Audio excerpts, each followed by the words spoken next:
Dubaï ne se résume pas au glamour et à l'opulence. On y trouve une multitude d'attractions que l'on peut s'offrir à petit budget, en particulier les majestueux monts Hajar à Hatta, propices aux activités de plein air. Probablement le décor le plus grandiose que l'on puisse admirer sans dépenser. Sur place, nous retrouvons une passionnée de trekking, créatrice d'un blog qui présente quelques-uns des meilleurs itinéraires de randonnée dans l'Émirat.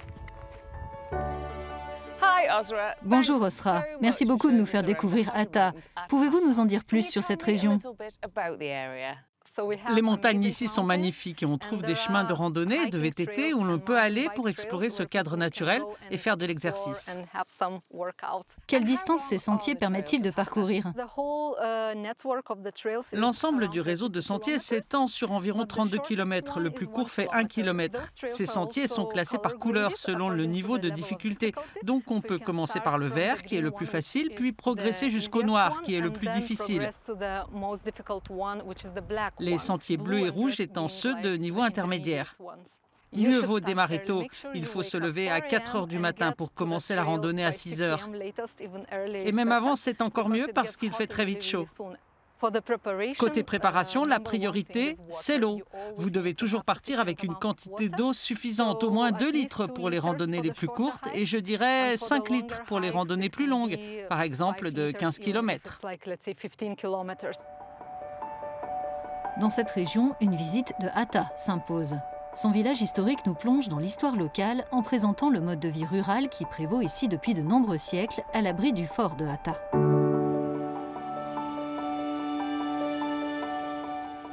Après les efforts du matin, nous changeons de rythme et de décor pour découvrir les nombreuses facettes de la scène artistique de Dubaï. Le Centre des Arts Jamil, dans le quartier d'Al Jadaf, fait partie des institutions de Dubaï dédiées à l'art contemporain qui accueillent des expositions de rang international, gratuites tout au long de l'année. Sa directrice, Antonia Carver, nous fait visiter. Antonia, expliquez-nous le concept de cette galerie. Ici, au Centre des Arts Jamil, nous appliquons le principe de l'art accessible à tous. C'est le musée d'art contemporain de Dubaï. Nous proposons des expositions dédiées à un ou plusieurs artistes. Nous avons une bibliothèque, des ateliers pour enfants, des échanges entre adultes. Nous présentons des films. Et à l'extérieur, il y a le parc des sculptures et nos jardins d'artistes. Ce sont des expositions où les œuvres peuvent être interprétées de différentes manières. Donc on invite le public à venir les voir plusieurs fois. Et tout est gratuit. Actuellement, nous avons une exposition fantastique, Age of You, sur la manière dont la technologie nous touche en tant qu'humains et nous a transformés en données et dont les artistes considèrent ce nouveau monde.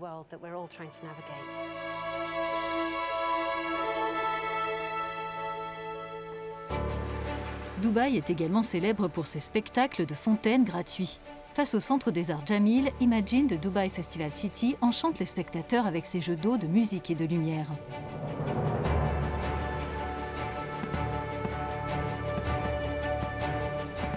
Dans le quartier de Downtown Dubaï, les fontaines font leur show, un symbole de la ville. Tandis que celles récemment installées à Deux Pointes ont été sacrées les plus grandes du monde.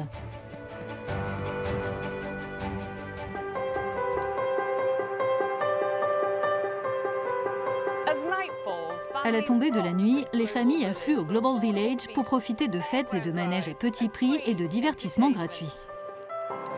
En dépensant l'équivalent de 5 € pour le billet d'entrée, puis des sommes modiques pour les activités à l'intérieur, vous accéderez à ce site tentaculaire de 1,6 million de mètres carrés qui propose chaque saison 42 000 représentations de spectacles et 3 500 boutiques.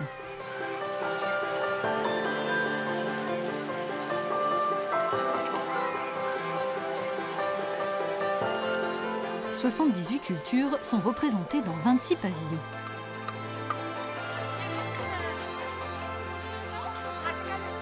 Grâce à ses 300 stands de street food, le Global Village dispose de l'offre la plus vaste de la région pour ce type de cuisine. Parmi les plats à déguster, le traditionnel pain plat émirati appelé rigag, mais aussi d'appétissants desserts glacés venus d'Asie. Enfin, pour les amateurs de sensations fortes, il y a le slingshot. Budget minimum, mais fun maximum.